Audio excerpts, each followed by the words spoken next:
On est en ligne avec Victoria. Vous êtes ukrainienne, vous avez vécu 25 ans là-bas et je crois comprendre que vous êtes en contact avec votre famille qui vivait à Kiev et qui a fui.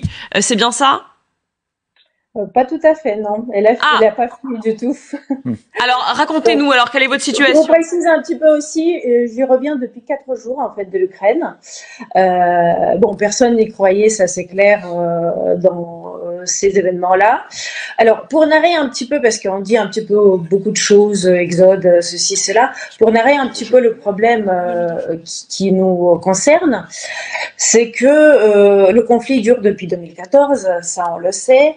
Il s'agit quand même de la population ukrainienne qui est martyrisée au quotidien, 2 millions de personnes, voilà. Que les problèmes de chauffage, c'est l'hiver, sont difficiles, le salaire moyen, voilà, vous m'entendez? Oui, très bien. Voilà. Pour se chauffer actuellement dans ces mois d'hiver, c'est plus de moitié que les ménages doivent consacrer à ça. Donc la vie est très très compliquée. Donc je vois pas qu'est-ce qu'on défend. Le président et le gouvernement fantoche là actuellement, que je trouve fantoche, et pas du tout celui que Poutine soi-disant va mettre. Vous parlez moi, je là suis de emportée contre tout ce qu'on entend là actuellement, les pauvres Ukrainiens, mais les pauvres Ukrainiens, ils y sont, avec ces gouvernements successifs, avec cette misère, avec cette économie délabrée. Elle parle de Zelensky. Oui, mais vous parlez de Zelensky, vous parlez de qui? Vous parlez des... De Zelensky, oui. Oui, oui. Donc vous, Ukrainienne, vous considérez que Zelensky, le chef d'État dûment élu d'Ukraine, est à la tête d'un gouvernement fantoche?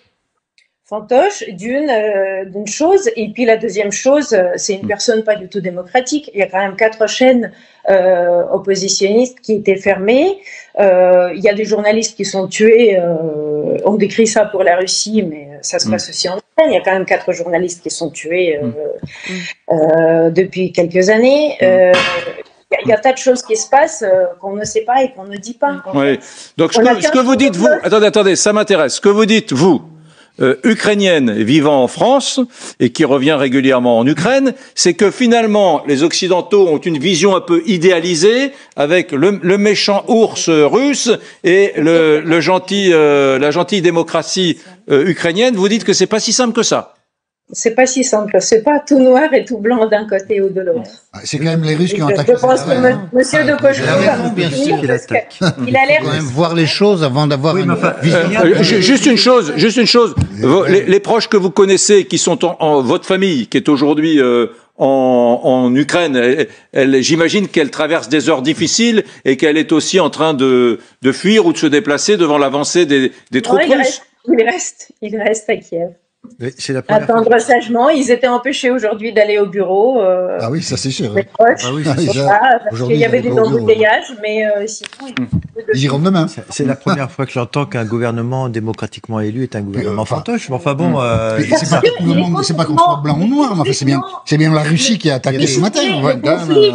Est-ce que ça veut dire qu'il y a aujourd'hui à Kiev, je dis pas dans le Donbass, à Kiev, des Ukrainiens qui sont assez content que les Russes interviennent? C'est ça que je dois comprendre de ce que vous me dites? Absolument. Et puis le gouvernement aussi qui est élu démocratiquement, on ne sait pas du tout. Il y a des Ukrainiens aussi qui doutent de véracité de ces élections. Bon. Bien. C'est ce que je veux dire. On doute de beaucoup de choses. Mais il faudrait peut-être dire des choses mises au point. Qu'il y ait eu une dérive sectaire de ce gouvernement. Moi, je veux bien l'entendre, monsieur de Koshko, madame.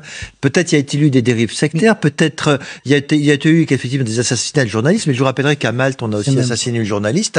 En Bulgarie, on a aussi assassiné des journalistes. Eh bien, c'est pas pour autant que on va envahir Malte, qu'on va envahir la Bulgarie. Voilà. Donc, on n'est plus au temps de la Hongrie en 56 ou de la Tchécoslovaquie en 68.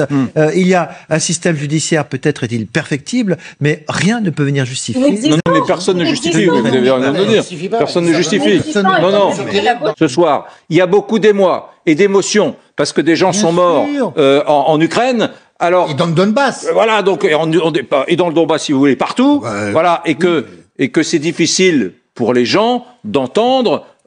Finalement, ce système ukrainien, il n'était pas parfait, il était corrompu, et on tuait aussi des journalistes, etc.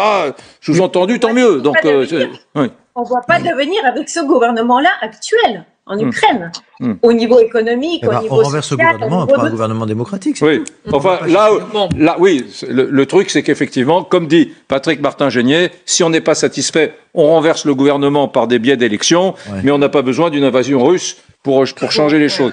Mais merci Victoria. Bon général. En février 2014 contre un président élu. Ouais. Rappelez-vous de ça quand même. Comment ? En février 2014, il y a eu un coup d'État contre un président élu.